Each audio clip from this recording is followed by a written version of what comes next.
चुका है। 25,000 साल कुमार अवस्था में निकल गए, 25,000 साल राजा बनकर राज्य कर लिया और अब चक्रवर्ती बन गए।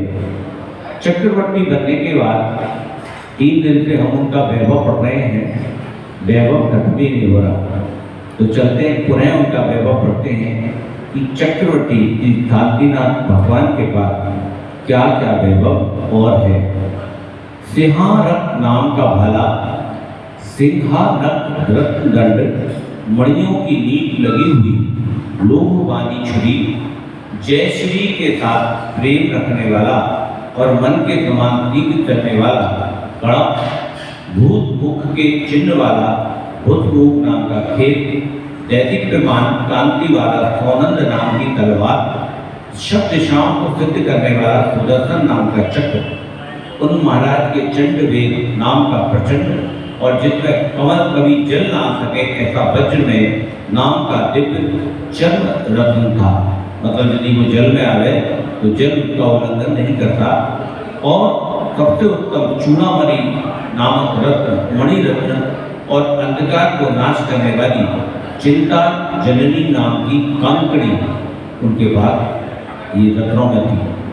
श्री शांतिनाथ भगवान के अयोध्या नाम का सेनापति, अत्यंत बुद्धिमान बुद्धिसागर नाम का पुरोहित, काय बुद्धि नाम का बुद्धिमान गृहपति, इच्छानुसार सामान देने वाला और जिसे महाराज ने लेने देने के काम में नियुक्त किया था, भद्रमुख नाम का स्फटिक रत्न जो वास्तु विद्या में अत्यंत चतुर था, अनेक भवन बनाने में निपुण था, विजय पर्वत नाम का बड़ा ऊप सफेद पट्ट हाथी, विजय पर्वत नाम का सफेद हाथी, पवंजन नाम का ऊंचा और तीव्र चलने वाला घोड़ा, उन महाराज के सुभद्रा नाम का स्त्री रत्न था जिसकी उपमा संसार में कोई नहीं थी, जो अत्यंत मधुर स्वभाव से मनोहर दिव्य रूपवान था।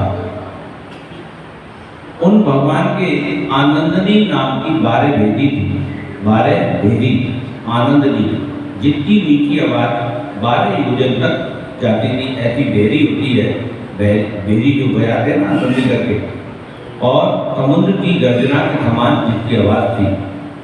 12 योजन यानी कि एक योजन में 8 किलोमीटर होता है, एक योजन में 4 तो 12 किलोमीटर हो जाए, तो 12 1 तो 44 किलोमीटर, यानी यहाँ से और पलवल तक करीब करीब कोसीकला तक तो चली जाएगी आवाज, इतनी बड़ी।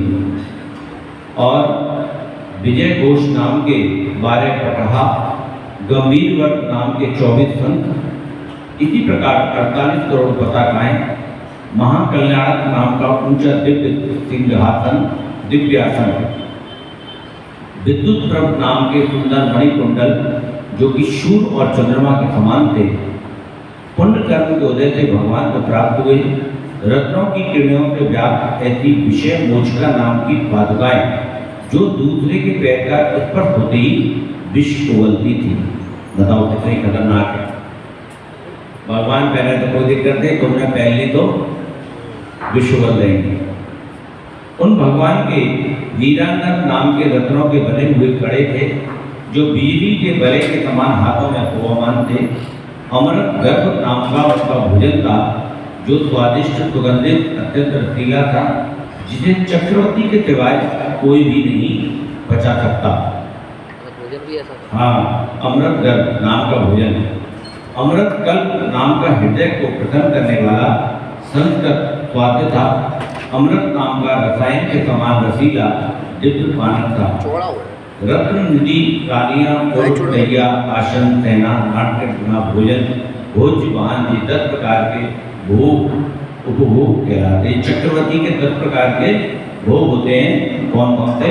रत्न निधि रानियां, ये तो तुमने सुन ली, 14 रत्न और निधि और 96 रानियां। इसके बाद पुर शैया आसन सेना नाट्य भाजन भोज्य वाहन, ये 10 प्रकार के भोग चक्रवर्ती को मिलते हैं। इनको भोगते हुए और सुख सागर में मगन रहते हुए भगवान को व्यतीत होने वाला समय मालूम ही नहीं हुआ। भी भगवान श्री शांतिनाथ कवि तो तीर्थंकर नाम कर्म के शुभ उदय से इंद्रादि के द्वारा संपादन किए हुए सुख रूपी अमृत को भोगते थे। कभी चारित्र पालन कर सुखी होते थे, कभी अपने पूर्व कर्म के उदय से स्त्री रत्न निधि आदि वस्तुओं के साथ अनेक प्रकार का सुख भोगते थे तथा कभी कामदेव पद से उत्पन्न हुए अपने दिव्य निरामय यानी कि रोग रहित उनका जो रूप था, रोग रहित शरीर था, उनको देख के मन में संतुष्ट होते थे। इस प्रकार सुख रूपी समुद्र में डूबे हुए भी भगवान पुण्य रूपी कल्प वृक्ष में उत्पन्न हुए सुख का अनुभव करते थे। इस समय व्यतीत हुआ समय भी उन्हें मालूम नहीं हुआ। तीर्थंकर यानी चक्रवर्ती का समय भी 25,000 वर्ष है और 25,000 वर्ष राजा का, 25,000 वर्ष कुमारावस्था का। 25,000 वर्ष उनके कब निकल गए उन्हें पता ही नहीं लगा।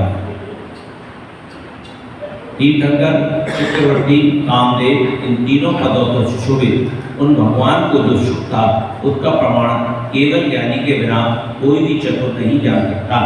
इस प्रकार देवों के द्वारा पूज्य वे भगवान शांतिनाथ अपने पुण्य कर्म के उदय से रत्न निधि आदि से प्रकट हुए चक्रवर्ती कामदेव पद से उत्पन्न हुए उपमा रहित अपार और क्षण में उत्पन्न होने वाले उत्तम सुखों का अनुभव करते थे।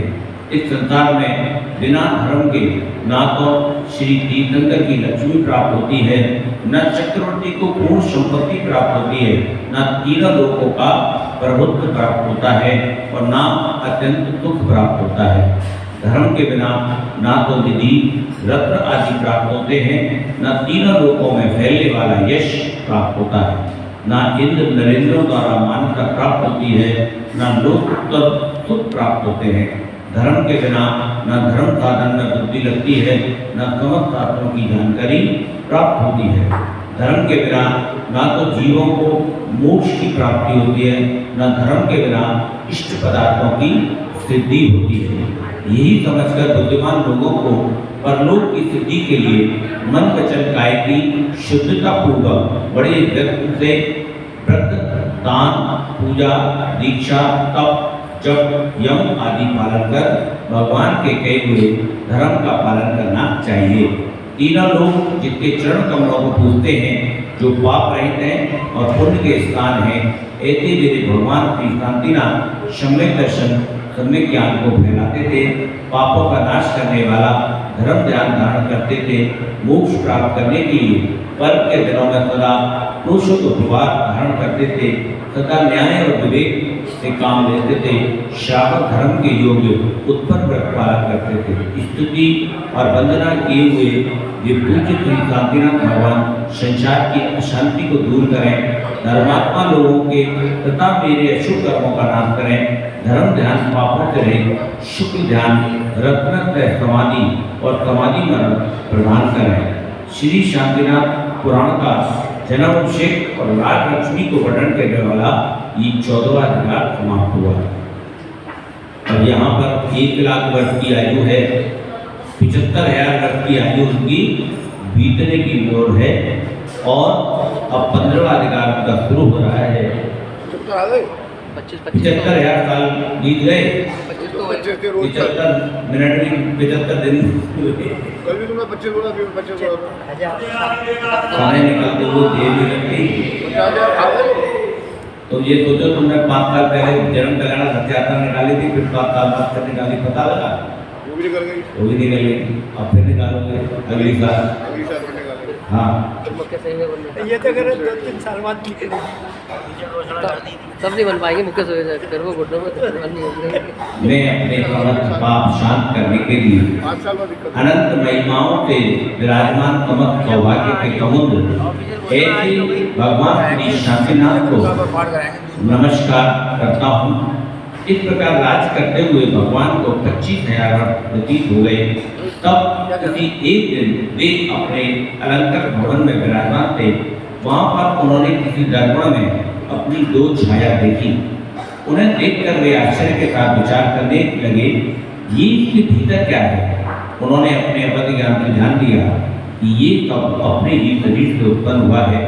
और मैं पहले जन्म की दो पर्याय हैं, वे उसको अनेक प्रकार से विचार करने लगे। वे भगवान चारित्र मोहिनी कर्म के 6 हुक्म थे और काललब्धि के उसी समय वैराग्य को प्राप्त हुए। वे विचार करने लगे, देखो कितना वैभव है, 3 दिन हो गए वैभव पढ़ते पढ़ते वैभव भी खत्म नहीं हो रहा, और एक क्षण में उन्हें वैराग हो गया वैभव कि जिस प्रकार के छाया चंचल है उसी प्रकार राज्य पद संपत्ति आयु स्त्री सब चंचल है।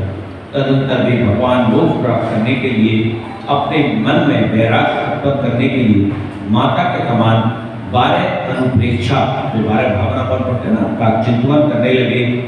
अनित्य असरण संसार एकत्व अनित्य असुचि आश्रम संवर निर्जरा लोभ बोधि दुर्लभ और धर्म, ये 12 अनुप्रेक्षाएं कहलाती है। 12 भावना कौन सा दो है इसका? 12 भावना का वो वाला नहीं रहे संसार में। कहाँ गए चक्री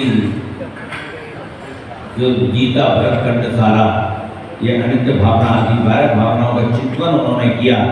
इसको वो भगवान अलग अलग चिंतन करने लगे और विचार करने लगे, देखो ये मनुष्यों का शरीर बिजली के समान चंचल है, मृत्यु के द्वारा ये अवश्य नष्ट होने वाला है, बुढ़ापा रूपी राक्षसी से घिरा हुआ है और विष अग्नि शर्म शत्रु आदि से नष्ट होने वाला है। पुत्र मित्र स्त्री भाई बंधु केवल माता पिता सब की सब अनित्य हैं, क्षण भर में जल के बुदबुदा के समान नष्ट हो जाते हैं। ये राज्य पाप के समान है, पाप की खान है, छाया के समान। अब उन्हें अपना राज्य भी पाप के समान लगने लगा। जब वैराग्य होता है तो जितने वैभव वस्तु होते हैं वो सब पाप की खान लगने लगते हैं। तो यहाँ पर उनको छाया के समान चंचल है और अनेक शत्रुओं के द्वारा अनेक प्रकार की शत्रुता उत्पन्न करने वाला है। ये लक्ष्मी वेश्या के समान चंचल है, इसके लिए चोर शत्रु राजा आदि से भी प्रार्थना करनी पड़ती है। जैसे वेश्या किसी की नहीं होती, जहाँ कोई पैसे वाला होता है वही तृप्त हो जाती है, ऐसी लक्ष्मी कभी किसी के बाद स्थिर नहीं होती। सब जैसे पुण्य शुरू हुआ दूसरे के बाद या तीसरे के बाद ऐसे ही भटकती रहती है और बड़ी बड़ी कठिनाई से प्राप्त होती है। दुख देने वाले हैं घर वाहन व्यक्ति के सब पदार्थ राज अलंकार चक्रवर्ती की पदवी आदि शब्द काल रूपी अग्नि से खत्म हो जाते हैं। और उन्हें वैराग हुआ, उन्होंने निश्चित सब कुछ काल रूपी अग्नि से खत्म होने वाला है। ये चक्रवर्ती का पदवी, मेरा जो पद मुझे मिला हुआ है, ये भी काल रूपी अग्नि के दिन खत्म हो जाएगा। पूर्ण पुण्य को प्राप्त हुए इंद्र आदि देव भी अपने समय अनुसार स्वर्ग से चले जाते हैं।